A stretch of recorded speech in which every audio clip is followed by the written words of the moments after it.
లోకము నీతిమంతుడు ద్వేషిస్తుంది. దేవుని వాక్యాన్ని ద్వేషించిన వాడు, దేవుడి యొక్క ఉపదేశాన్ని ద్వేషించిన వాడు ఇప్పుడు ఎవరి సంబంధి? ఆపోజిట్. ఆడు చీకటి సంబంధం.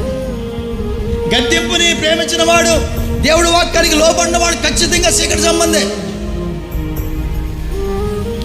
వెలుగు సంబంధులు లోకాన్ని ద్వేషిస్తారు, లోక సంబంధులు వెలుగుని ద్వేషిస్తారు. నీ మనసులో గనక గద్దెంపును కానీ, దేవుడి వాక్యాన్ని కానీ, చీకటి క్రియలు విడిచిపెట్టడానికి కానీ, దేవునికి సరిగ్గా రావడానికి నువ్వు ఇష్టపడతలేదు అంటే కనుక నువ్వు ఇంకా చీకటి సంబంధంగానే ఉన్నావు.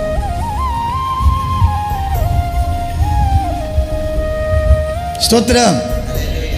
లోకము చెడ్డది కాబట్టి నన్ను, స్తోత్రం చెప్పండి గట్టిగా, హల్లెలూయా. అయితే మనలో చెడ్డది ఉంటే ఎవరిని ద్వేషిస్తాం తెలుసా? మనం వాక్యాన్ని ద్వేషిస్తాం, బోధని ద్వేషిస్తాం,